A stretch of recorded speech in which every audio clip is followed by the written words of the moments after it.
We're unpacking a massive, global conflict that completely reshaped the modern world as we know it. We're going to look at a time when a complex, almost incomprehensible web of alliances dragged the entire globe into absolute chaos.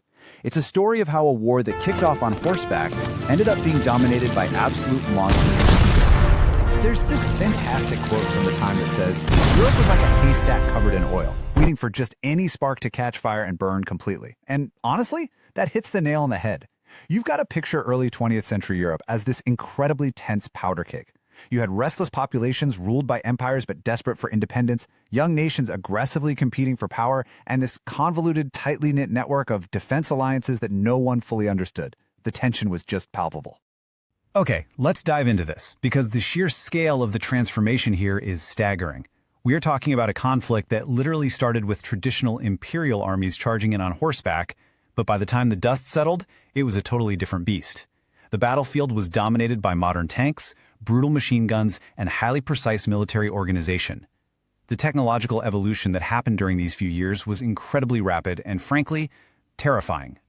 So, let's get right into Section 1, the spark in the European haystack. Where did that fatal spark actually come from? It all traces back to the heir of the Austro-Hungarian Empire, Archduke Franz Ferdinand. In 1914, he and his wife visited Sarajevo in an open car, just a massive, fatal lack of security.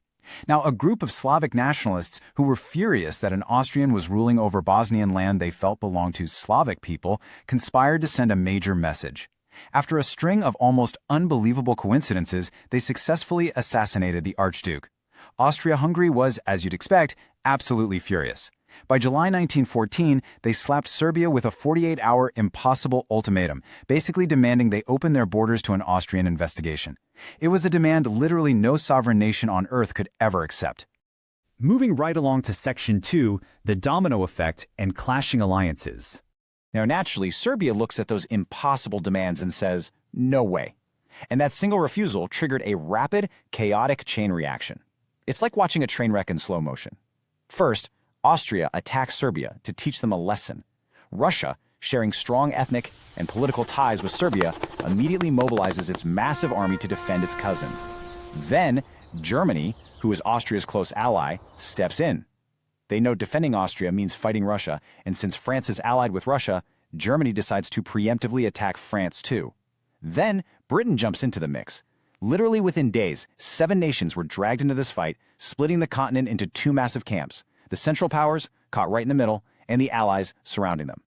Now, what's really interesting about this next part is the logic behind Germany's strategy, known historically as the Schlieffen Plan. Germany basically made a massive bet.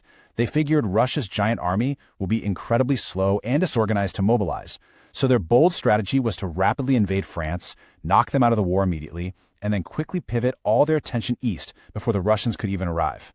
The ultimate goal? Avoid a nightmare two-front war at all costs. But to pull this grand plan off, Germany politely asked neutral Belgium if they could just use their land as a quick bridge to reach France.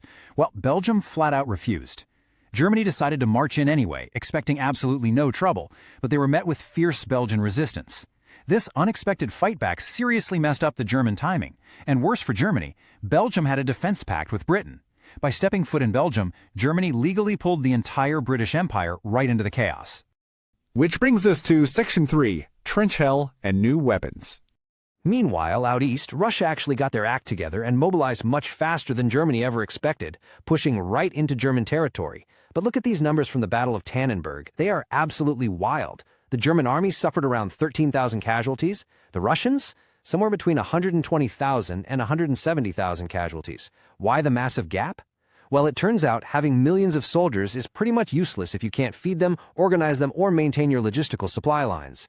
Now swing back over to the west, and we hit this staggering number, 1 million. That is the number of French soldiers who miraculously organized to defend Paris as the Germans approached. They clashed with 900,000 German soldiers over 6 days at the Battle of the Marne. We are talking nearly 2 million men fighting at once. The key advantage here was proximity. Because the French were so close to their own capital, they could easily resupply their troops with ammunition and food. The Germans, utterly exhausted from their long march, simply couldn't hold on and got pushed back. As those exhausted German troops fell back to the River Aisne, a terrifying new reality set in. Standing out in the open against modern artillery and machine guns was pure suicide. So what do? They start digging defensive ditches into the earth. The French saw this and did the exact same thing. And just like that, trench warfare was born. It completely froze the momentum of the conflict. In fact, both sides just kept digging until a continuous, permanent network of trenches stretched all the way from the North Sea down to Switzerland. Any traditional charge across the middle meant instant death. The war was completely stuck. Let's shift gears to Section 4, A World on Fire and Shifting Balances. And this brilliantly illustrates how the stagnant European war just kept mutating and expanding. Opportunistic nations saw a chance to grab power and jumped right into the fray. Japan seized German islands just to align with major global powers. Italy turned around and fought Austria simply because the Allies promised them shiny new territory. And the Ottoman Empire, hoping to restore its former imperial glory, attacked Russia and Britain. Actually, Ottoman forces famously pushed back a joint British and Indian advance towards Baghdad, forcing them to retreat to Kut al-Amara, where an incredible 10,000 British troops were surrounded and captured. But the conflict wasn't just stuck on land. It was choking the oceans too. The British used their massive navy to essentially blockade Germany and literally starve them of supplies. Germany's response? Unleashing a terrifying new weapon, submarines equipped with torpedoes, the famous U-boats, keeping the mighty British fleet constantly on edge. Both sides were heavily mining the waters to shut down global trade, and naval clashes erupted all over the globe, reaching as far away as the coast of Chile and the Falkland Islands in South America. Now, you might be wondering about the United States in all this. Well, there's this old saying, if you lend someone a small amount, you own it. If you lend them a huge amount, they own you. This perfectly captures America's situation. Officially, the U.S. was totally neutral, but their economy was absolutely booming because they were loaning unimaginable amounts of money to the Allies. Slowly but surely, America realized that if the Allies actually lost this war, they were never getting that money back. They had a massive, vested interest in an Allied victory. So what finally pushed the U.S. over the edge? Germany, getting desperate to break the British blockade, started sinking American commercial ships. But the absolute final straw was a secret telegram Germany sent to Mexico. In it, Germany literally offered to help Mexico reclaim Texas, Arizona, and New Mexico if they agreed to attack the U.S. Fortunately for the Americans, British intelligence intercepted the message and tipped off the U.S. These stunning provocations left the United States with absolutely no choice but to formally declare war on Germany in 1917. But right as America is lacing up its boots, the whole dynamic flips in the East. Russia is just utterly devastated. We're talking catastrophic military defeats, severe domestic starvation, and eventually a full-blown socialist revolution. The Tsar is overthrown, and the new socialist government just abandons the war entirely, handing over vast amounts of territory to the Central Powers. Suddenly, Germany's completely free from that two-front war. They knew they had a very, very narrow window to defeat France and Britain before those fresh American troops could arrive in full force. It turned into a frantic, desperate race against time. This leads us right into Section 5, the end of the war and the Treaty of Versailles. But before anyone could call a winner, an unexpected hidden enemy sweeps the globe, the Spanish flu. This pandemic acted like an invisible soldier, devastating military forces on all sides and completely ravaging civilian populations that were already starving and broken from years of relentless fighting. It was quite literally the absolute last thing these exhausted nations needed. Let's move on and see how this all builds to a climax. Everything is hurtling toward an inevitable finish line. Over a year after declaring war, American troops finally hit the ground in force, launching massive joint attacks with the Allies that severely damaged the tired German lines. Under this crushing pressure, Bulgaria taps out and surrenders.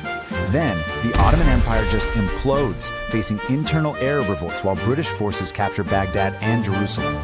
Finally, military mutinies and socialist rebellions erupt from right inside Germany and Austria themselves. Facing utter defeat on all fronts and crumbling from within, the Central Powers had zero choice but to seek a truce.